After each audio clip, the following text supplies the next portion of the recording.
with that real quick. I think there's so much news, so many things happening that oftentimes big, momentous moments get missed. What President Trump accomplished in NATO yesterday was game-changing and historic. A shift in burden sharing to European responsibility in NATO that most would have said was impossible at the beginning of his term. But he said NATO needs to pay up. They started in the first term, and here in his second term, we've accelerated that. 32 NATO countries committed to spending 5% of their GDP on defense, on actually investing in the NATO alliance. So I hope with all the ink spilled, all of your outlets find the time to properly recognize this historic change in continental security that other presidents tried to do, other presidents talked about. President Trump accomplished it. It's a huge deal. You see, we're here this morning because in hunting for scandals all the time, in trying to find wedges and spin stories, this press corps and the press corps miss historic moments. You miss historic moments like 5% at NATO, which when you hear, I was in the closed-door briefing. I wish there could have been cameras in there. When you heard the prime ministers and presidents of other countries, to a man and to a woman, looking at President Trump and saying, this never could have happened, never would have happened. It seemed impossible 5 years ago, 2 years ago, 8 years ago. But here we are because of your leadership. If you asked them the question, I bet they'd say the same thing. But searching for scandals, you miss historic moments, like recruiting at the Pentagon.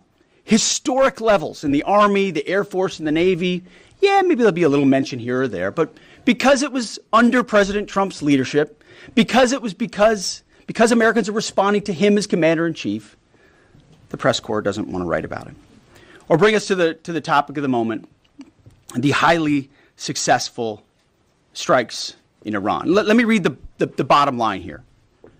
President Trump directed the most complex and secretive military operation in history, and it was a resounding success, resulting in a ceasefire agreement and the end of the 12-day war.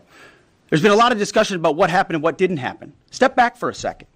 Because of decisive military action, President Trump created the conditions to end the war, decimating, choose your word, obliterating, destroying Iran's nuclear capabilities. I want to read some of the assessments that have been provided, because whether it's fake news, CNN, MSNBC, or the New York Times, there's been fawning coverage of a preliminary assessment. I've had a chance to read it. Every outlet has breathlessly reported on a preliminary assessment from DIA. I'm looking at it right now. Again, it was preliminary, a day and a half after the actual strike, when it admits itself in writing that it requires weeks to accumulate the necessary data to make such an assessment. It's preliminary. It points out that it's not been coordinated with the intelligence community at all. There's low confidence in this particular report. It says in the report there are gaps in the information. It says in the report multiple linchpin assumptions are what this assessment, a linchpin assumption, you know what that is? That means your entire premise is predicated on a linchpin. If you're wrong, everything else is wrong. And yet, still, this report acknowledges it's likely severe damage. Again, this is preliminary, but leaked because someone had an agenda to try to muddy the waters and make it look like this historic strike wasn't successful. I'm going to get to the chairman in a moment because he's going to lay out the particulars for you based on his professional military experience. But here's what other folks are saying. The DIA that put that report out says this is a preliminary low-confidence report and will continue to be refined as additional intelligence becomes available. How about the Israeli Atomic Energy Commission? The devastating U.S. strikes on Fordow destroyed the site's critical infrastructure and rendered the enrichment facility inoperable. Have any of these quotes made their way into the New York Times or the Washington Post? MSNBC? CNN? Any of these quotes? How about this one? This is a new one from the UN, the United Nations. No friend of the United States, or certainly Israel often. Here's the head of the UN Atomic Energy Agency this morning, Rafael Grossi. U.S. and Israeli strikes caused enormous damage to Iran's nuclear sites. Don't take my word for it. How about the IDF's chief of staff? I can say here that the assessment is that we significantly damaged the nuclear program, setting it back by years. I repeat, years. The Iranian foreign minister, the spokesman, our nuclear installations have been badly damaged, that's for sure. I'm sure that's an understatement. John Radcliffe, the director of the CIA, putting out a statement just last night. CIA can confirm that a body of credible intelligence indicates Iran's nuclear program has been severely damaged by recent targeted strikes. This includes new intelligence from a historically reliable, very different than preliminary assessment with low confidence. He's saying historically reliable and accurate source and method that several key Iranian nuclear facilities were destroyed and would have to be rebuilt over the course of years. CIA continues to collect additional reliably sourced information to keep appropriate decision makers fully informed. How about DNI Tulsi Gabbard yesterday? She writes, and I quote, "New intelligence confirms what POTUS has stated numerous times. Iran's nuclear facilities have been destroyed." Institute for Science and International Security President David Albright, overall Israel and U.S. attacks have effectively destroyed Iran's centrifuge enrichment program. Time and time again, I can go down the list, those that understand, those that see, those that do proper assessments recognize that what the United States military did was historic. And again, before I pass it to the chairman, because you, and I mean specifically you, the press, specifically you, the press corps, because you cheer against Trump so hard, it's like in your DNA and in your blood to cheer against Trump, because you want him not to be successful so bad, you have to cheer against the efficacy of these strikes. You have to hope maybe they weren't effective. Maybe the way the Trump administration has represented them isn't true. So let's take half-truths, spun information, leaked information, and then spin it in every way we can to try to cause doubt and manipulate the public mind over whether or not our brave pilots were successful. How many stories have been written about how hard it is to, fly a plane for 36 hours? Has MSNBC done that story? Has Fox? Have we done the story how hard that is? Have we done it 2 or 3 times so that American people understand? How about how difficult it is to shoot a drone from an F-15 or 16 or F-22 or F-35? Or what it's like to man a Patriot battery? Or how hard it is to refuel midair, giving the American people an understanding of how complex and sophisticated this mission really was. There are so many aspects of what our brave men and women did that, because of the hatred of this press corps, are undermined because your people are trying to leak and spin that it wasn't successful. It's irresponsible. And folks in this room are privy to that information because of the proximity here in the Pentagon. It's an important responsibility. And time again, classified information is leaked or peddled for political purposes to try to make the president look bad. And what's really happening is you're undermining the success of incredible B-2 pilots and incredible F-35 pilots and incredible refuelers and incredible air defenders who accomplished their mission, set back a nuclear program in ways that other presidents would have dreamed. How about we celebrate that? How about we talk about how special America is, that only we have these capabilities? I think it's too much to ask, unfortunately, for the fake news. So we're used to that. But we also have an opportunity to stand at the podium and read the truth of what's really happening. And the reality is, you want to call it destroyed, you want to call it defeated, you want to call it obliterated, choose your word. This was an historically successful attack, and we should celebrate it as Americans. And it gives us a chance to have peace, chance to have a deal, and an opportunity to prevent a nuclear Iran, which is something President Trump talked about for 20 years, and no other presidents had the courage to actually do. So with that, I want to hand it over to the chairman of the Joint Chiefs. They've done technical analysis on this, not just on the strike, but also on our Patriot defenders, on Al Udeid. And Mr. Chairman, I'll hand it over to you. Good morning. Thank you, Mr. Secretary, and good morning, and all of you. Thank you for being here. As a follow-up to my comments on Sunday's press conference, I wanted to give you a few updates this morning on something I'm honored to do as a chairman, and that's a chance to get to talk about some of our service members and the incredible things that they do on behalf of our nation. And I apologize ahead of time for the length and the detail. Today, I'm going to brief you on a couple things. First, I'm going to talk about our air defenders at Al Udeid in Qatar and their actions on Monday. Then I'm going to walk you through a little bit about the academics that went into the attack against Fordo, the massive ordnance penetrator weapon, and we're going to show a video that highlights the effects that weapon has. Of course, nobody was down inside the target, so we don't have video from the target. First, on Monday. As the President has stated, on Monday morning we began to receive indications and warnings that Iran intended to attack U.S. bases in the region. That morning, building on the work that CENTCOM Commander Eric Kurilla had done, and on the orders of the President, at Al Udeid Air Base in Qatar and around the region, we assumed a minimum force posture.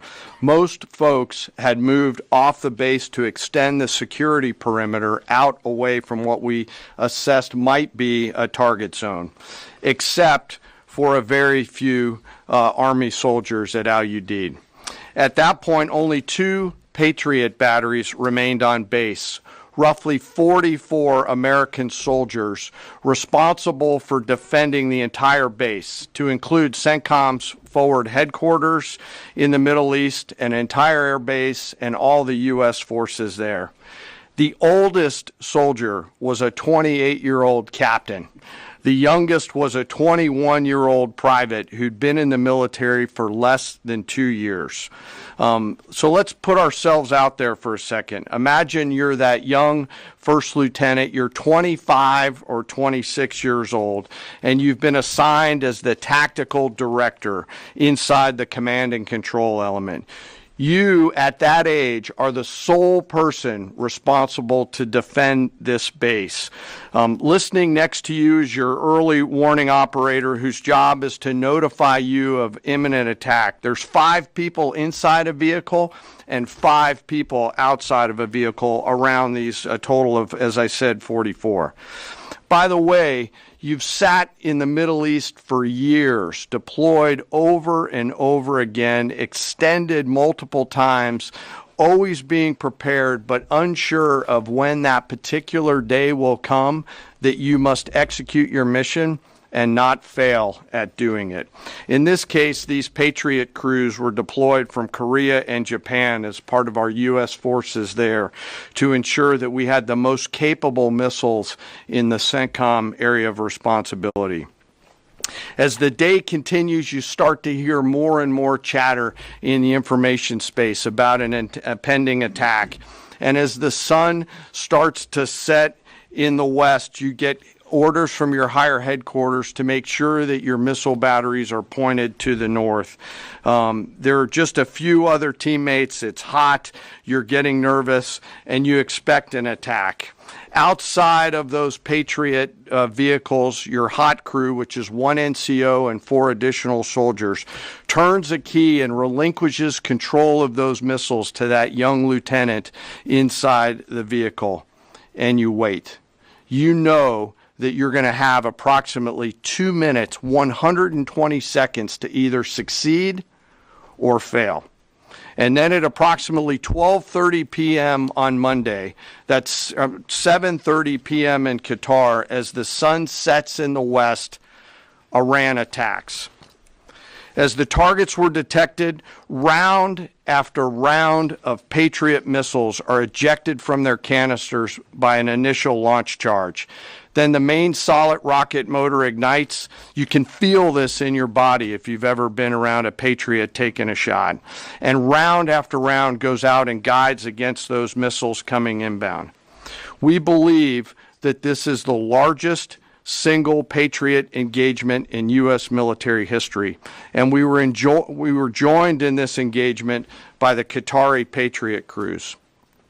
I'm not going to tell you how many rounds were shot, but it was a bunch because of classified purposes. And we're aware that there's reports of something getting through. What we do know is there was a lot of metal flying around. Between attacking missiles being hit by Patriots, boosters from attacking missiles being hit by Patriots, the Patriots themselves flying around, and the debris from those Patriots hitting the ground, there was a lot of metal flying around. And yet our U.S. air defenders had only seconds to make complex decisions with strategic impact. These awesome humans, along with their Qatari brothers and sisters in arms, stood between a salvo of Iranian missiles and the safety of Al Udeid. They are the unsung heroes of the 21st century United States Army. And I know a lot of you have seen the videos online and the excitement as those Patriots departed their launchers and went up and guided. This really demonstrates the combat capability and capacity of our Army air defenders. Simply stated, they absolutely crushed it. If you'd flip this over, thanks. Let me next move to a walkthrough of the GBU-57 massive ordnance penetrator weapon and share a little bit about the planners who did this and their work on the weapon. First, let me set the stage for you. There's an organization in the U.S. called the Defense Threat Reduction Agency, DTRA. DTRA does a lot of things for our nation, but DTRA is the world's leading expert on deeply buried underground targets. In 2009, a Defense Threat Reduction Agency officer was brought into a vault at an undisclosed location and briefed on something going on in Iran. For security purposes, I'm not going to share his name. He was shown some photos and some highly classified intelligence of what looked like a major construction project in the mountains of Iran. He was tasked to study this facility, work with the intelligence community to understand it, and he was soon joined by an additional teammate. For more than 15 years, this officer and his teammate lived and breathed this single target, Fordow, a critical element of Iran's covert nuclear weapons program. He studied the geology. He watched the Iranians dig it out. He watched the construction, the weather, the discard material, the geology, the construction materials, where the materials came from. He looked at the vent shaft, the exhaust shaft, the electrical systems, the environmental control systems, every nook, every crater, every piece of equipment going in and every piece of equipment going out. They literally dreamed about this target at night when they slept. They thought about it driving back and forth to work, and they knew from the very first days what this was for. You do not build a multi-layered underground bunker complex with centrifuges and other equipment in a mountain for any peaceful purpose. They weren't able to discuss this with their family, their wives, their kids, their friends, but they just kept grinding it out. And along the way, they realized we did not have a weapon that could adequately strike and kill this target. So they began a journey to work with industry and other tacticians to develop the GBU-57. They tested it over and over again, tried different options, tried more after that. They accomplished hundreds of test shots and dropped many full-scale weapons against extremely realistic targets for a single purpose: kill this target at the time and place of our nation's choosing. And then, on a day in June of 2025, more than 15 years after they started their life's work, the phone rang and the President of the United States ordered the B-2 force that you've supported to go strike and kill this target. Yesterday, I had the incredible honor and privilege of spending time with these two Defense Threat Reduction Agency officers who've given so much. One of them said, quote, "I can't even get my head around this. My heart is so filled with the pride of being a part of this team. I am so honored to be a part of this." To you both, thank you, and thank you to your families. Operation Midnight Hammer was the culmination of those 15 years of incredible work. The air crews, the tanker crews, the weapons crews that built the weapons, the load crews that loaded it. Before I run through this video today, I want to talk a little bit about weaponeering and what goes into an attack. Weaponeering is the science of evaluating a target. I mentioned all of those factors before that these two DITRA officers had thought about. Ultimately, weaponeering is determining the right weapon and fuse combination to achieve the desired effects and maximum destruction against a target. In the case of Fordo, the DITRA team understood with a high degree of confidence the elements of the target required to kill its functions, and the weapons were designed, planned, and delivered to ensure that they achieve the effects in the mission space. By the way, in the beginning of its development, we had so many PhDs working on the MOP program, doing modeling and simulation, that we were quietly and in a secret way the biggest users of supercomputer hours within the United States of America. So let me talk about the graphic a little bit. And the GBU-57, which all of you I know is a 30,000-pound weapon dropped only by the B-2. It's comprised of steel, explosive, and a fuse. Programmed bespokely, uses effectively what tells the bomb when to function. A longer delay in a fuse, the deeper the weapon will penetrate and drive into the target. So on Fordo, in June of 2008, you can see these three holes. Depicted here is the main exhaust shaft with two additional ventilation shafts on either side.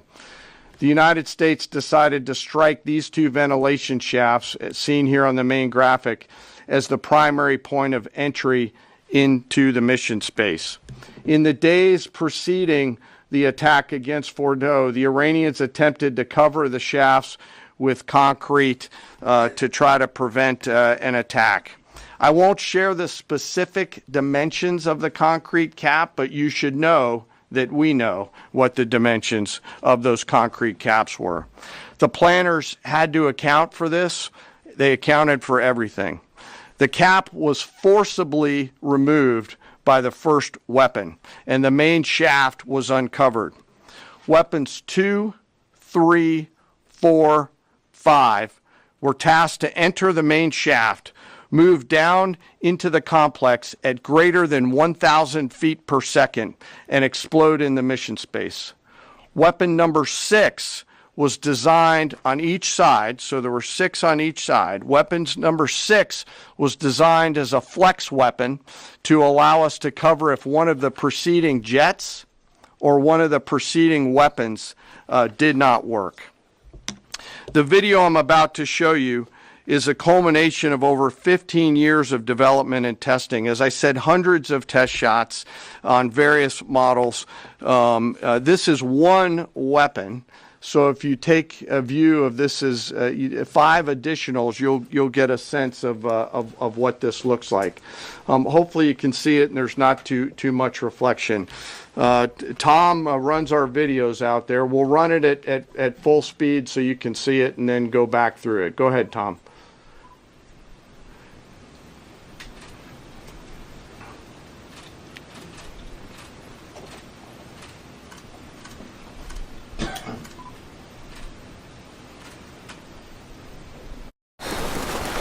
Arc'teryx. Obsessively designed gear.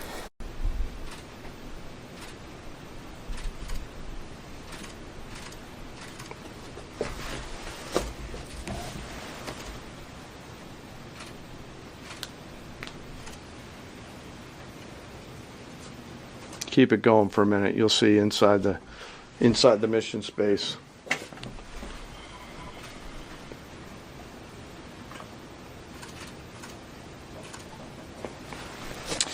Unlike a normal surface bomb, you won't see an impact crater because they're designed to deeply bury and then function. I know there's been a lot of questions about that. All 6 weapons at each vent at Fordo went exactly where they were intended to go. A bomb has three effects that causes damage: blast, fragmentation, and overpressure. In this case, the primary kill mechanism in the mission space was a mix of overpressure and blast, ripping through the open tunnels and destroying critical hardware. The majority of the damage we assessed based on our extensive modeling was a blast layer combined with the impulse extending from the shock. Imagine what this looks like 6 times over. A point that I want to make here: the Joint Force does not do BDA. By design, we don't grade our own homework. The intelligence community does. But here's what we know following the attacks and the strikes on Fordo. First, that the weapons were built, tested, and loaded properly. 2, the weapons were released on speed and on parameters. 3, the weapons all guided to their intended targets and to their intended aim points. 4, the weapons functioned as designed, meaning they exploded. We know this through other means, intelligence means that we have, that were visibly, we were visibly able to see them. And we know that the trailing jets saw the first weapons function, and the pilots stated, quote, "This was the brightest explosion that I've ever seen. It literally looked like daylight." Let me now turn to the bomber crews themselves, give you a few details about them. The crews that attacked Fordo were from the active duty Air Force and the Missouri Air National Guard. The crews ranked from captain to colonel, and most were graduates of the Air Force Weapons School headquartered at Nellis Air Force Base in Nevada. I will state for the record that there is no beach volleyball or football at the Air Force Weapons School. They were male and female aviators on this mission, and a crew member told me when I talked to them on video the other day that this felt like the Super Bowl, the thousands of scientists, airmen, and maintainers all coming together. One last story about people. When the crews went to work on Friday, they kissed their loved ones goodbye, not knowing when or if they'd be home. Late on Saturday night, their families became aware of what was happening. And on Sunday, when those jets returned from Whiteman, their families were there. Flags flying and tears flowing. I have chills literally talking about this. The jets rejoined into a formation of 4 airplanes followed by a formation of 3 and came up overhead Whiteman proudly in the traffic pattern, pitching out to land right over the base and landing to the incredible cheers of their families who sacrifice and serve right alongside their family members. Like I said, there were a lot of flags and a lot of tears. One commander told me this is a moment in the lives of our families that they will never forget. That, my friends, is what America's Joint Force does. We think, we develop, we train, we rehearse, we test, we evaluate every single day. And when the call comes to deliver, we do so. I could not be more proud standing up here today of our Joint Force. I'm filled with gratitude that I get to tell their story. And as we stand here right now, our forces remain on a high state of readiness in the region, prepared to defend themselves. And one last thing. Our adversaries around the world should know that there are other DTRA team members out there studying targets for the same amount of time, and will continue to do so. Thank you very much. I apologize for the length. I look forward to your questions. Thank you, Mr. Chairman. I would just thank you, by the way, for that extensive work, the lay down. I mean, even, do you have that laser pointer? Okay. Yes, sir. Thank you. Squaring me away as always. I mean, even in just the public reporting, if you see the post-strike shaft of the 3 holes, the vast majority, and fairly so, the vast majority of speculation has been those are the 3 strike points. When in actuality, what you realize is these are the vents, these are the caps. The first munition took the cap off, and the other 5 went down the center hole, which if you're planning the target, you would want it to be the direct one going to the bottom. These are the types of things that go into the planning for a strike that the Pentagon would not expect the press corps or the American people to initially understand. So laying this information out is helpful.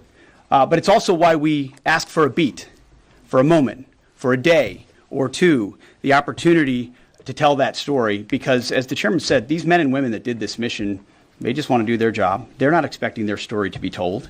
They're not expecting the glory. They are grateful for the flags and the hugs of family. That's why they do the job.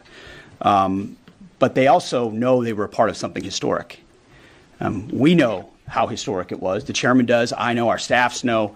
And so that's why we are, and the President of the United States knows.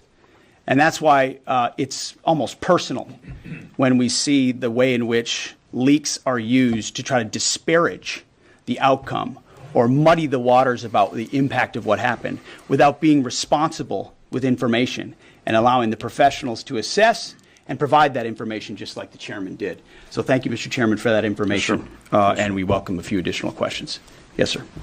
General, on Sunday you said final battle damage will take some time.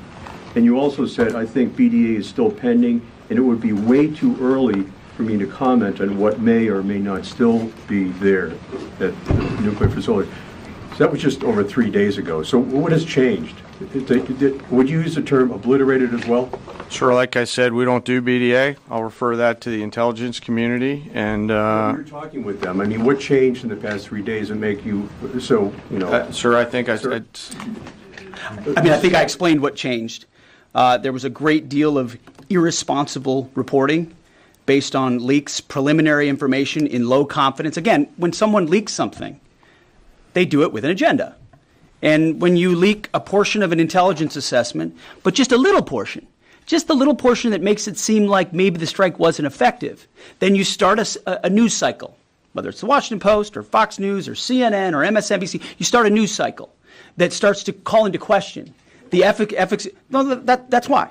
So you bring the chairman here, who's not involved in politics. He doesn't do politics. That's my lane to understand and translate and talk about those types of things. So I can use the word obliterated. He could use defeat, destroyed, assess, all of those things. But ultimately, we're here to clarify what these weapons are capable of, which anyone with, two eyes, some ears, and a brain can recognize that kind of firepower with that specificity at that location and others is going to have a devastating effect. So we all recognize there will be days and weeks ahead. That's why yesterday I said, if you want to know what's going on at Fort O, you better go there and get a big shovel, because no one's under there right now. No one's under there able to assess, and everyone's using reflections of what they see. And that's why the Israelis, the Iranians, the IAEA, the UN, to a man and to a woman who recognize the capability of this weapon system, are acknowledging how destructive it's been. So that's what's changed. Just 3 or 4 days later, what See, changed? this is a point. This is how difficult it is to actually manage. You just watched a video of what this weapon is capable of.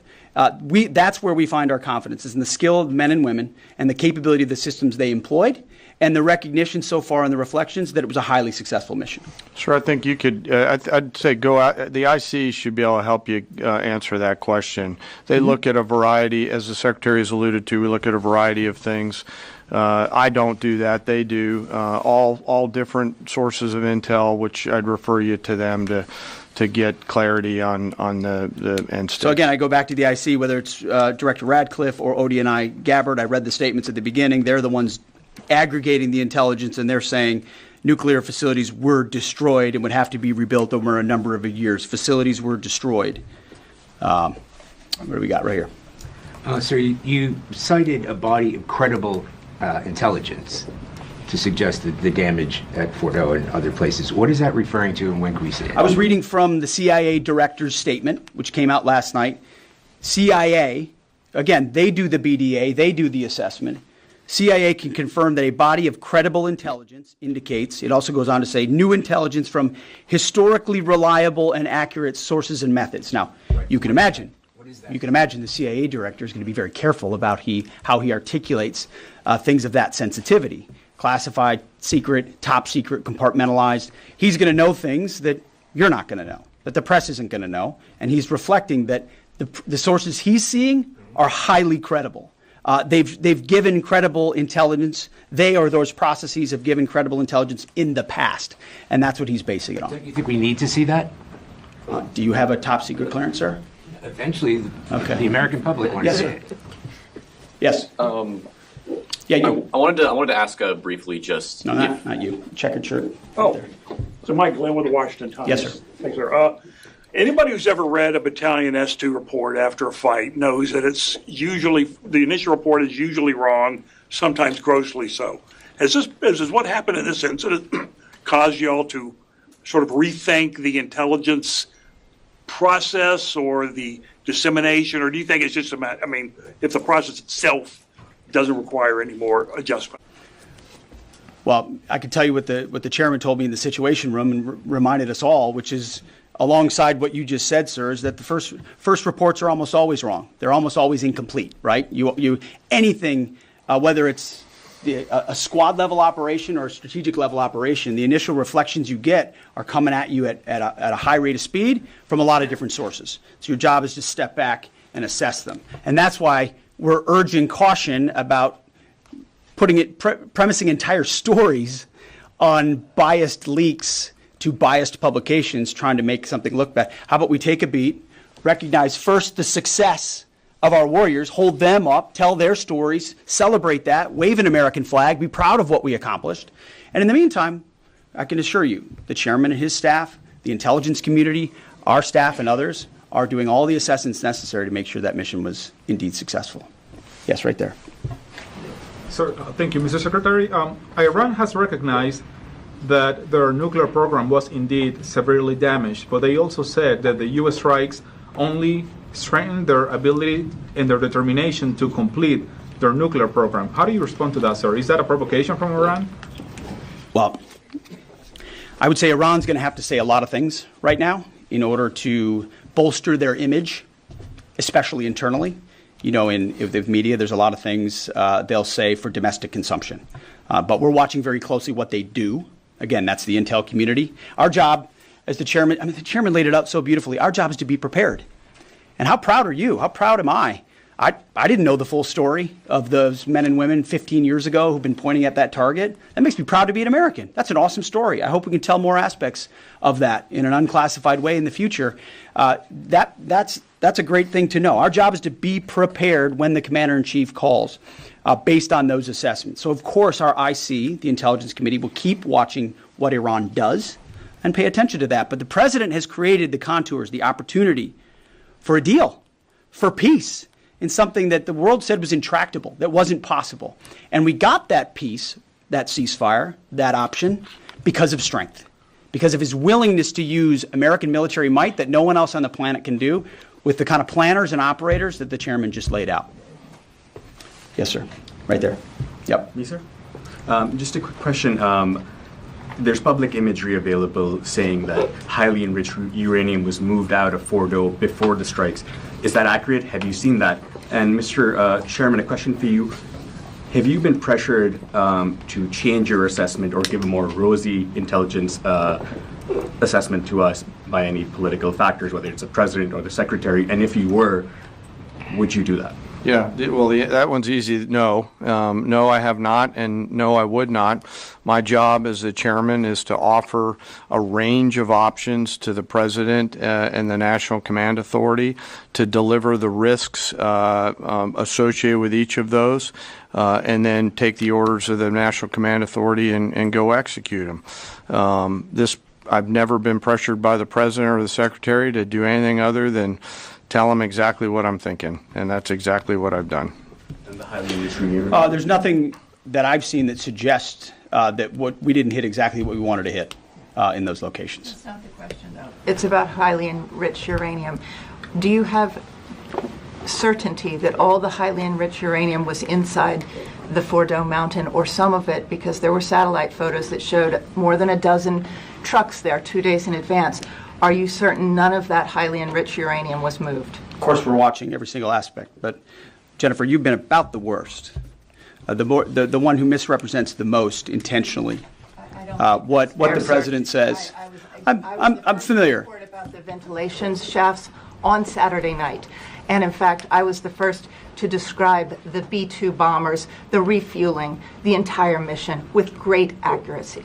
So I take issue with that. I appreciate you acknowledging that this was the first the most successful mission based on operational security that this department has done since you've been here, and I appreciate that.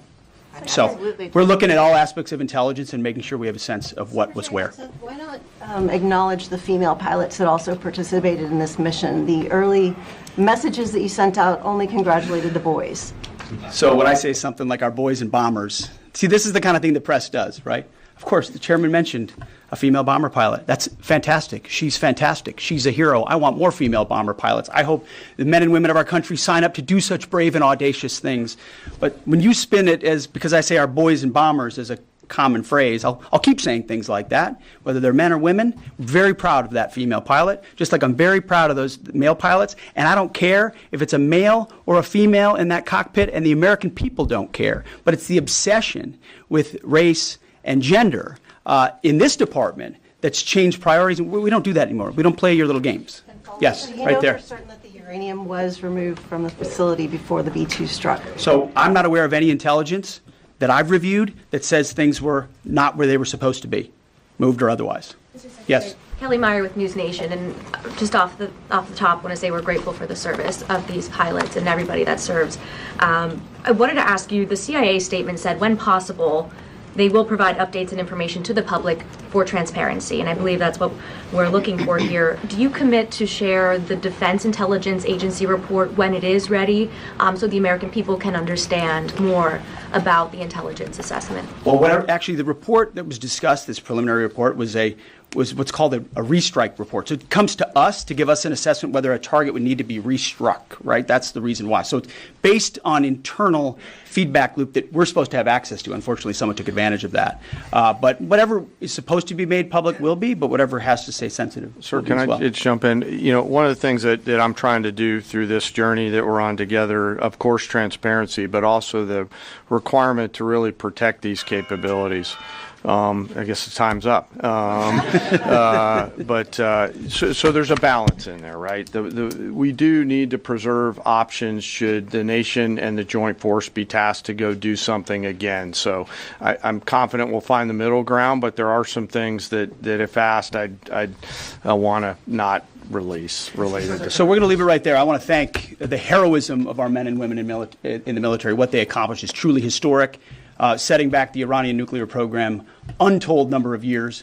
It was a devastating attack. We appreciate you covering it. Thank you very much, Yes, sir. Mr. Chairman. Thank you.